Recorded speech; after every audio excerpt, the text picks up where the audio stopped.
That is a question that I've been asking myself for a while. If I were to rank the live-action Spider-Man, then Tom Holland's Spider-Man and Tobey Maguire's Spider-Man would definitely be the top two.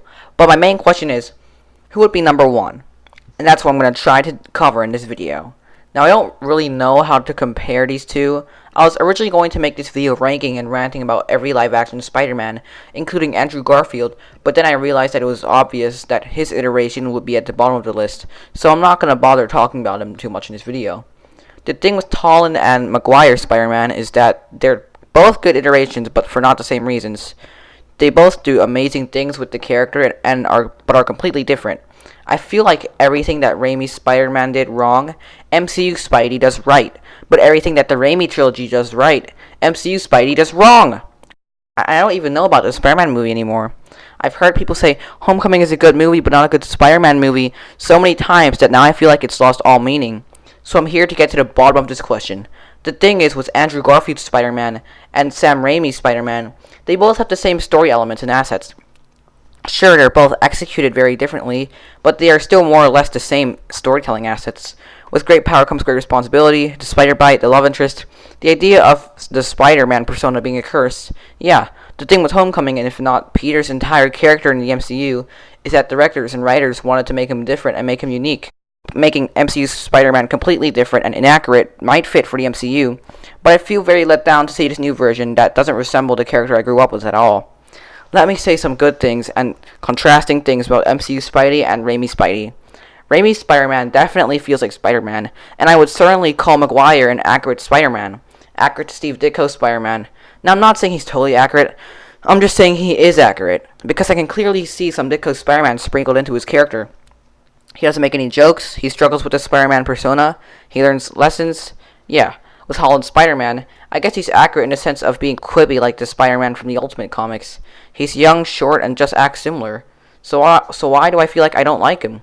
Comparing the two Spider-Man would be extremely hard and difficult because of different elements in their stories. Raimi had 3 solo movies, and Holland has 1, and the other is coming soon, and he appeared in several other Marvel films like Civil War, and Endgame and Infinity War. So I'm going to compare them in every way possible, and I have to clear up why I like both of them.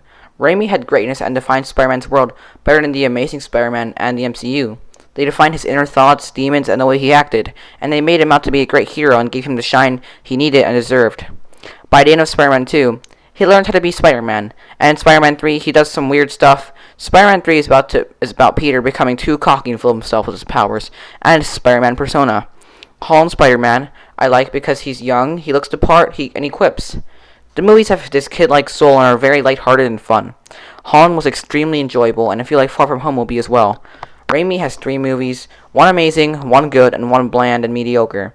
Holland's Spider-Man has 2 films, 1 fun, and the other one probably the exact same if I'm being honest.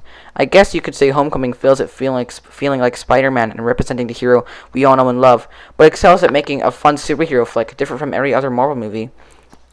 Raimi succeeds at making the movies great.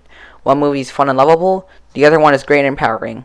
You can't get a moment in Homecoming where you feel chills or you feel emotionally moved, and you can't get a moment in Raimi's Spider-Man where you feel the kid-like soul of the film. Now, there is a large controversy about Peter not caring about Uncle Ben in Homecoming, and yeah, that's true, because his motivation is to be a superhero in Homecoming, and isn't fueled by Uncle Ben. It's fueled for selfish reasons to be part of the Avengers. Now, before you say that he still cares about Uncle Ben in Civil War, and that's why he was a hero in the first place, just stop, because Homecoming contradicts your entire comment that you were just typing. So many people have been arguing which Spider-Man is the best, and there actually isn't a set criteria for a Spider-Man. Nobody really specifically states what makes a quote-unquote good Spider-Man. I guess the only thing that could make a good Spider-Man would be his accuracy. If we're talking which one is a good Spider-Man, it's Tobey Maguire, so I guess the final answer is Tobey Maguire then. But if we're talking about which one is good as a character in terms of goodness, I guess in that case it would have to be Tom Holland. If I was given the universal specific criteria for ranking Spider-Man movies, then I would be able to get to the bottom of this question. And I know that this video says final answer in it, and I do have final answers, but not the final answer. So call it clickbait, but I still cleared up a lot of annoying things about Spider-Man ranters and Spider-Man ranking themselves.